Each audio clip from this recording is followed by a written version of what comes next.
Alors, on en discute avec Tetiana Ogarkova, journaliste et responsable du département international du Media Crisis Center. Elle est à Kiev. Bonsoir, Madame Ogarkova. Bonsoir. Alors, d'abord, selon ce qui se dessine, l'Ukraine devra céder une partie de ses minéraux critiques. L'entente devrait en principe être signée demain à Washington, à la demande évidemment du président Donald Trump.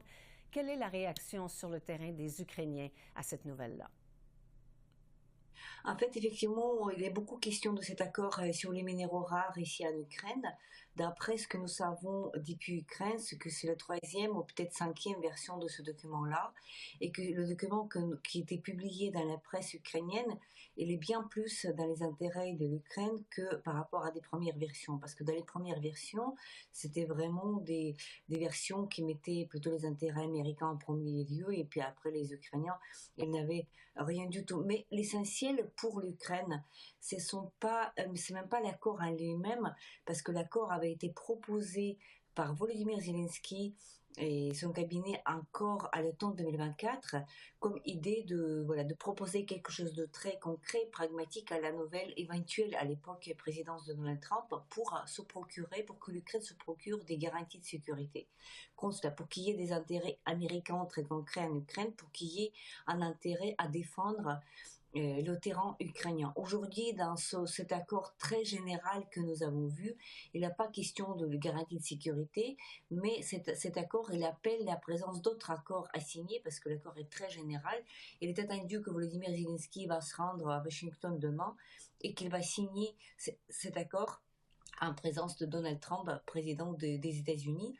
Et donc la réaction, d'une manière générale, en Ukraine, elle est plutôt neutre, c'est-à-dire que nous avons évité le pire, mais nous n'avons pas arrivé à ce que nous voulons à la base avoir. Ce ne sont pas, bien sûr, on pense moins en business aujourd'hui, on pense la sécurité aujourd'hui. Bon, alors, est-ce que vous avez l'impression qu'il y aura bel et bien un cessez-le-feu dans un avenir prévisible?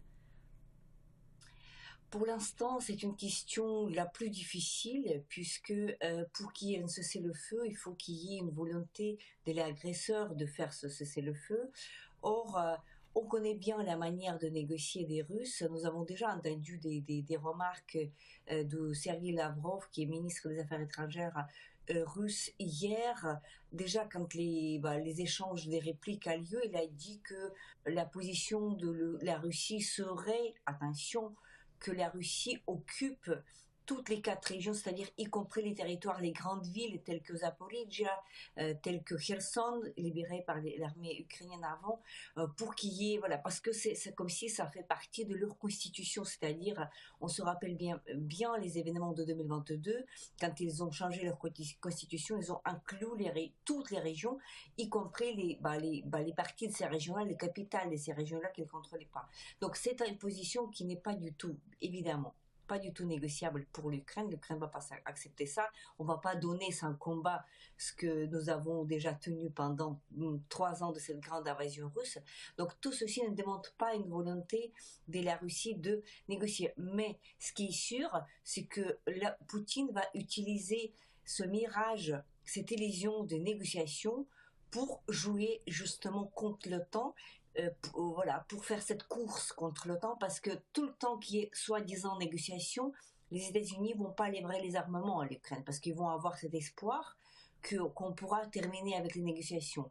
On sait qu'on a des armements suffisants jusqu'à l'été 2025, donc c'est au moins jusqu'à là que la Russie va négocier, tout en se préparant avec ses alliés, dont Iran, Corée du Nord, en partie Chine aussi, pour renforcer son armée et pour attaquer davantage après. Oui, parce que évidemment, c'est bientôt l'été 2025. Quelle est votre réaction à cette nouvelle alliance? On peut parler d'alliance maintenant entre les États-Unis de Donald Trump et la Russie. On est très déçus. Je pense qu'on n'est pas seul à être déçus par la nouvelle administration de la Maison-Blanche. On est solidaire avec d'autres pays, dont Canada, qui était attaqué d'une manière ou d'une autre par des phrases souvent trop radicales de Donald Trump. Oui. Ça nous inquiète évidemment puisque ça remet en question le système de sécurité qui existait avant. Ça met en péril évidemment l'Europe qui se trouvait sous le parapluie de la sécurité des États-Unis au moins depuis 2045, c'est-à-dire plusieurs décennies d'affilée.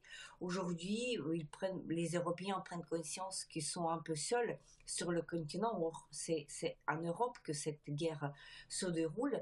Donc, c'est un monde post-démocratique, en fait, en quelque sorte, où les cartes sont brouillées. On ne comprend plus pourquoi un régime démocratique, un système démocratique ouvert américain, se transforme, et ceci à une vitesse inouïe, à un système, je dirais, autoritaire, c'est-à-dire un système centré autour d'un leader qui remet en question tout ce qui fait le fondement de notre monde, c'est-à-dire les droits de l'homme, la valeur de la vie humaine, les procédures, plein de choses en fait. Et donc ceci se fait sous nos yeux, bien sûr. L'Ukraine est très vulnérable dans ces situations-là, puisque nous nous retrouvons face non seulement à la Russie, mais tout aussi bien, voilà, avec cette peut-être pas alliance pas encore assumée, mais on voit déjà les contours de ce complot, de cette affinité, n'est-ce pas, entre l'administration de Donald Trump et celle de Vladimir Poutine. Oui. Le président Zelensky a offert de démissionner en échange peut-être d'une adhésion de l'Ukraine à l'OTAN. Est-ce que c'est quelque chose qui peut se faire? Est-ce que c'est quelque chose qui doit se faire? Est-ce que c'est une bonne stratégie? En fait, cette phrase de Volodymyr Zelensky, elle est souvent citée dans les médias, mais c'était une réponse, plutôt c'était une blague en fait. Il a dit ça en répondant à une journaliste qui a posé la question sur les élections, parce qu'on a entendu Donald Trump qui disait que le traité des de mensonges dictateur, en fait. Finalement. Voilà, le traité de dictateur, d'ailleurs, elle a déjà renoncé. Elle a dit aujourd'hui que moi j'ai dit ça, donc jamais, je me souviens pas. Donc, c'est-à-dire, c'est dans cette prolifération de paroles, Volodymyr Zelensky a dit que voilà, je ne tiens pas à ce poste et donc je serais tout à fait volontaire de partir, mais en échange, voilà, dans cette adhésion de l'Ukraine dans l'OTAN. Aujourd'hui, la réalité est telle que nous sommes dans la situation de la loi martiale, nous sommes en guerre, et donc il n'y a pas du tout de conditions pour avoir des élections, pour mille raisons, sécurité, le déplacement des populations. Il y a plusieurs millions qui sont à l'étranger. Il y a un million aussi qui sont dans les tranchées, dans les forces armées. Comment ils votent?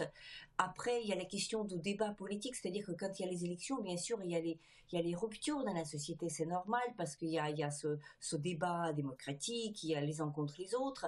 Et donc, c'est un luxe qu'on ne peut pas se permettre en temps de guerre, parce que dans la guerre, dans cet effort de guerre, la société, qu'on aime ou pas Volodymyr Zelensky, oui. On a d'ailleurs entendu plusieurs gens qui n'ont jamais voté pour Zelensky qui soudent derrière lui, parce que nous sommes en guerre, c'est un mode de vie très différent. Oui. Nous devons être unis, et donc c'est pas le temps pour élection. Oui, il y aura très rarement des élections dans les pays en guerre de toute façon. Madame Ogarkova, merci pour ce témoignage, merci pour cet entretien. Merci beaucoup.